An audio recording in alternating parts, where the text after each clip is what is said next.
Hey, welcome to Crafty Music Tips. My name's Crafty and I'm a full-time musician and I'm about to react to a video that I've already watched. I'm going to go through it again. I got a lot out of it, and if you haven't seen it or you haven't checked it out, I really suggest that you do. It's the Patfinity What Makes This Song Stink video on the Red Hot Chili Peppers song Dani California. Now, if you haven't checked out any of his videos before, there's a bunch of them. They're all hilarious. They're all really well made. There must be so much time that's put into, editing the videos, let alone coming up with the ideas and the filming. Whew. But yeah, your enjoyment or potential enjoyment of these videos would be completely aligned with, what your music taste is. What sort of music do you like? I like it! And from what I can tell, Pat has quite similar music tastes to me, and he's got such a funny, interesting way of being able to deliver what I probably feel on the inside, but don't necessarily articulate in the same way. I hate it! So for instance, if you have a look here at his first What Makes This Song Stink episode, it's the song Kryptonite by 3 Doors Down. Now, no offense to you if you love the song. For me, I just personally thought it was like a meh kind of song. And then being a guy that plays regularly in cover bands, that song became a song that I learnt how to sing and play at some point. And there was a bunch of guitar students that I would have taught it to over the years as well. So I was familiar with it. I wouldn't think to myself, all right, I'm going to put that song on my stereo and crank it for enjoyment. But when you're thrust into the position of having to teach a song or perform a song, eventually you get some sort of a connection to it. And so now I don't mind it. Like, it's not my favorite song in the world, but it's okay. But then when I saw that he was putting out a What Makes This Song Stink episode on Dani California, which is a nice parody to the What Makes This Song Great video series that Beato does, I got a little bit worried because it was a song that I quite liked. I didn't want to watch the video and then end up going, oh yeah, of course, the song stinks. What was I thinking? It's all so obvious now. And sadly, that's what kind of happened. But thankfully it was only kind of. I'm still a Chili Peppers fan. I still think the song's all right. Like, I'm not going to skip it if it comes on. I don't think that it, matter of fact, stinks. Although I am going along with what Pat was talking about. He says that it stinks. And he's saying it so matter of factly. He's not just saying that he doesn't like it. He's saying it stinks. That's right, it stinks! This song stinks. And so what I find really interesting about that is that with me, myself, as well as other people that I see writing in the comments, is that if whoever doesn't agree with him, they still don't mind because of the way that he delivers his content. It's, like I said, it's hilarious. But it's not just piss funny piss takes. It's like really intellectual reasons why he thinks that the song stinks. And so let's have a look at some of the parts of the video. Excuse me. Red Hot Chili Peppers, thumbs up, thumbs down. Both? That's such a great way to start a video. I'm kind of the same. As a kid, I was really big into Red Hot Chili Peppers. And then I guess as I just got a bit older, it's kind of like, it's just the nostalgia more so. But yeah, I was pleasantly surprised with a lot that's on the new album. You can check out the reaction. I'll leave a link below. What makes this song stink? Hey, how's it going? Patfinity. This is episode 6 of What Makes This Song Stink. And first off, just let me say, take it easy. Take it easy, Chili Peppers fan. I know what I'm doing here. I know who I'm going up against. And listen, we're just having a conversation. We're just talking. I know they're your boys, but I'm just asking you to keep an open mind about how much this song stinks. That's it. We're just gonna talk about it. So there you have it. You have some really powerful persuasion tactics there. He's easing everybody into it. You can come along with me. It's okay. I'm not going to say anything too harsh. And then he's going to really go like, I hate this song. Hates him with the fire of 1,000 suns. That's a direct quote. Which, if you think about it, is a clever tactic. But also, he's allowed to have an opinion. Now, his opinion is using words that is saying factual stuff. Like when somebody says, this food doesn't taste good. It's like you're saying that nobody's going to like it. But in actual fact, all you're saying is like, my taste buds don't like this food. Really, when it comes down to it, that's what you're saying. You always said dark chocolate has a bitter edge to it. and lacks the oralexity of its milkier cousin. And when somebody imposes their taste buds onto you to say that you should have the same taste buds as me, this is considered a dick move. I always try, when I'm teaching students, I always try and say, like, just because you don't like it doesn't mean that no one else will. Don't like it. And having said that, it's also really important to know that it could be around the other way. You know, something that you like or something that is good to you doesn't necessarily mean that everybody will feel the same. You know, I was gonna originally do this as a Little Stinkers short form video because, like, you know, everybody knows why Dani California stinks. Getting born in the state of Mississippi, Papa was a copper and Mama was a hippie. Then I thought to myself, this is the Chili Peppers, man. I can't lump them in with like Monster Truck and Walker Hayes. Like, they deserve more than that. So I upgraded them to a full What Makes This Song Stink, which I'm sure they'd be happy to hear. So they're getting the full treatment, but it's not that bad. You know, I've done Train, you know? I can't forget that. I got Flea, you know, I like Flea.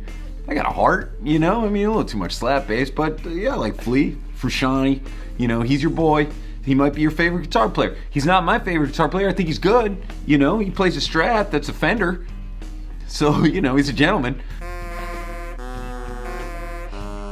Chet Smith, Chicken Foot.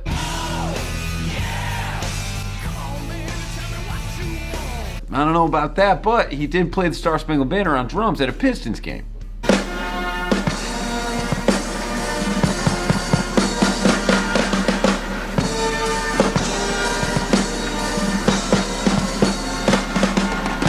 And Tony Kiedis, you know? He had a tough night on Instagram when I did the Pick a Pepper poll.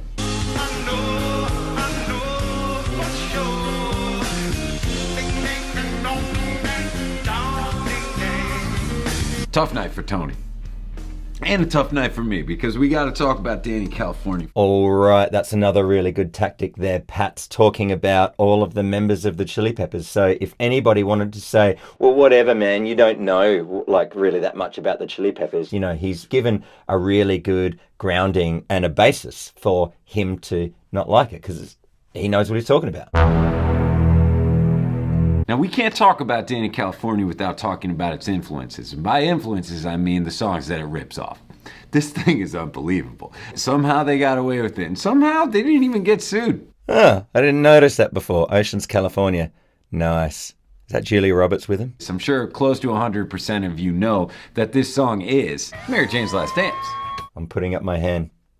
I was one of the very small percent that wasn't aware of Mary Jane's Last Dance. And I am a Tom Petty fan, but I wouldn't say I know his entire catalogue. And so I had heard, somebody had mentioned, oh, have you heard the Tom Petty song that Dani California rips off? But when I listen to it, I don't have that connection to it. So for me personally, it's not like a deal breaker. Now, there's only one way to end a song that's already a song, and that's with the Purple Haze guitar solo.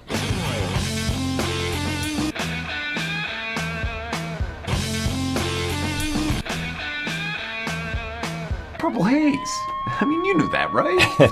Sadly, I didn't know that. When I say I didn't know that, I mean, like, I know how to play Purple Haze and I know how to play the Dani California outro solo. And because they're slightly different, I never put two and two together. And that's one good thing about Patfinity is that he makes you kind of go like, oh yeah, but nah. Oh yeah, but, oh yeah, okay, he's got a point. So it's two rips. It's big rips. Can't be another rip in this song. He's a runner, rebel and a stunner, on the merry way saying, baby, what you gonna?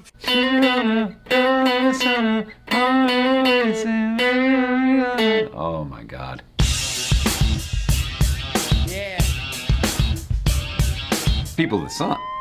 When I saw this, I laughed and I laughed just because I'm a big Rage Against the Machine fan. And having known the song Dani California really quite well, I thought, of course, I can't believe that I mixed that one. This is exactly how my videos get long, because now you know what we gotta do. Lights out. What makes this song stink radio? Turn that shit up.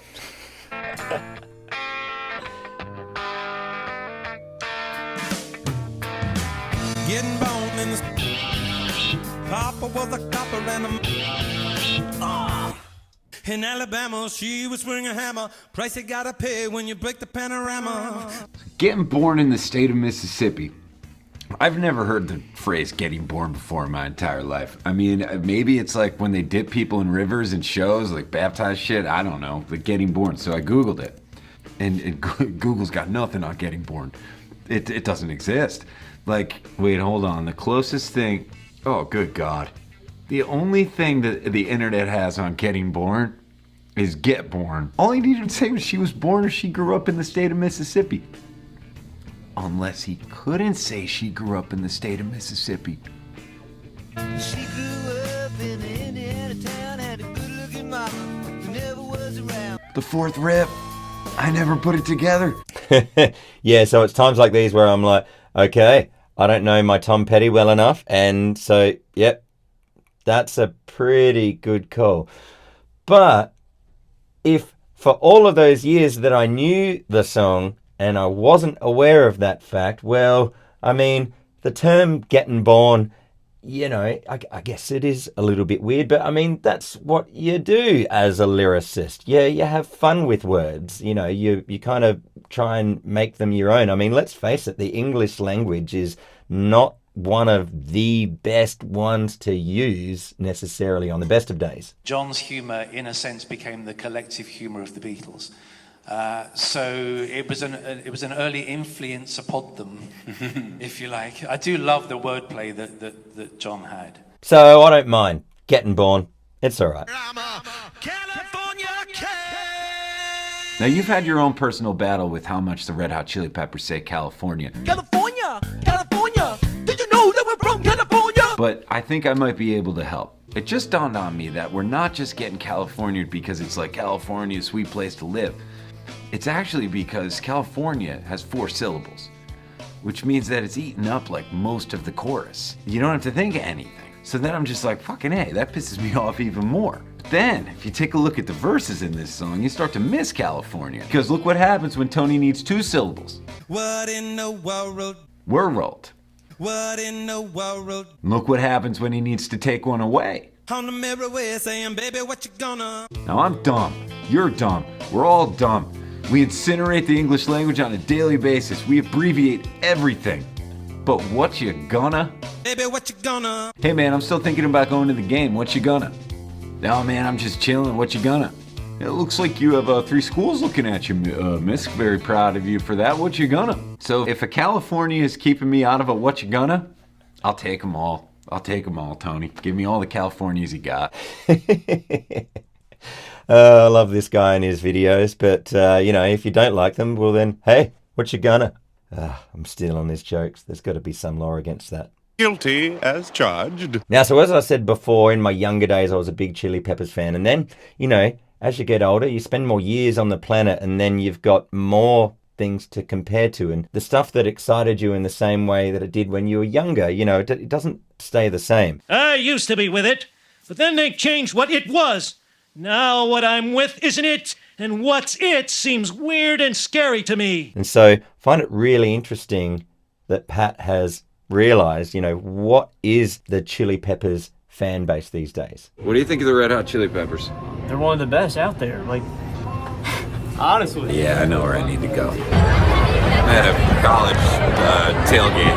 You guys look like you're partying. Yeah! Red Hot Chili Peppers, thumbs up or thumbs down? Thumbs up! Across the board. Thumbs up, thumbs down. Chili Peppers, thumbs up, thumbs down. Goated. Goated? Goated? Goated? Top 5 all time. Red Hot Chili Peppers.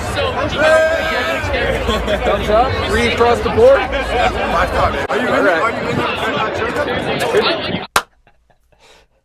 Oh, yeah. I love the band. I love the... Oh, wait. Are you in the Red Hot Chili Peppers? Wait.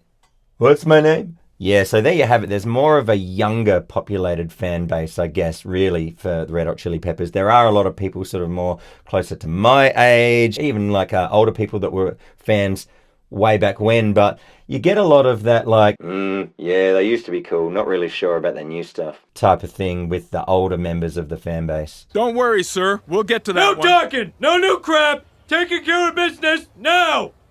But usually one of the things that I've noticed with the people that are out there that don't like the Chili Peppers, that, you know, what they'll talk about is the fact that there's, I don't know, like simplicity attached with their music, which is bit of a gross generalized statement. But it is true, you know, for instance, John Frusciante will repeat a lot of the same guitar lines. Anthony will be singing on the beat quite a lot. You know, Flea and Chad are generally like very flamboyant and can be quite outlandish with their playing as well as their onstage performance, of course.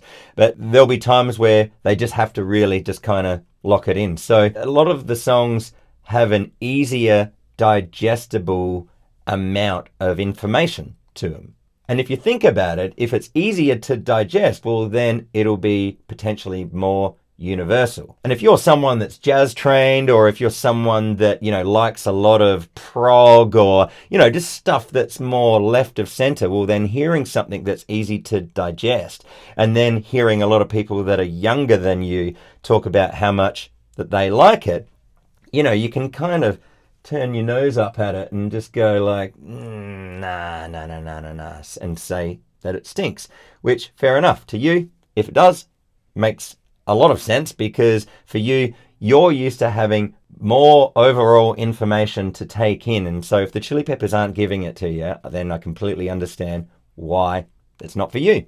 But there is a lot of people out there that do really like the Chili Peppers quite a lot. And I'm one of them. And I guess it just depends on sort of what mood you're in, really. We want Chili Willy! You know, having a listen to the new album, there really is a lot of both types of information amounts. You know, you've got quite a lot of intricacy, but you also have a lot of simplicity as well.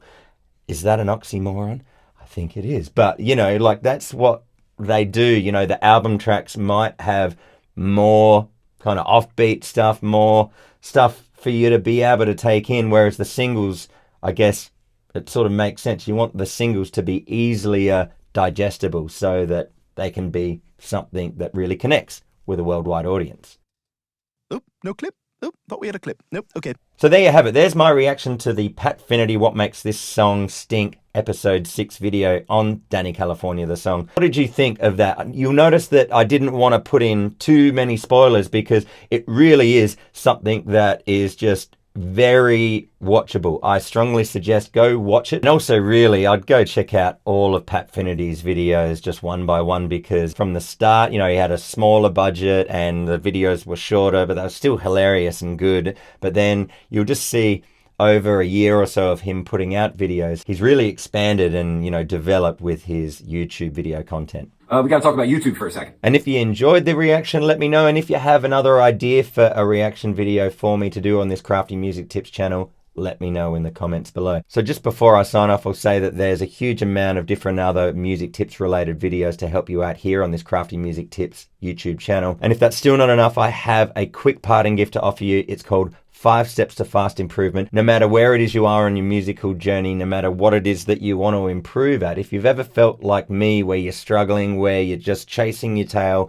you're not making those big improvements like you want. So I'll lay it out for you nice and easy with the 5 different steps to read through and then take on board to figure out where it is that you need the guidance and the help to be able to improve at the rate that you want. So if that sounds helpful for you, I'll leave a link below. Go check it out. So that's it for this Crafty Music Tips reaction video. Hope you enjoyed it. I'll see you in another one really soon. And whatever musical decision that you have to make in life, make the healthy one. Cheers.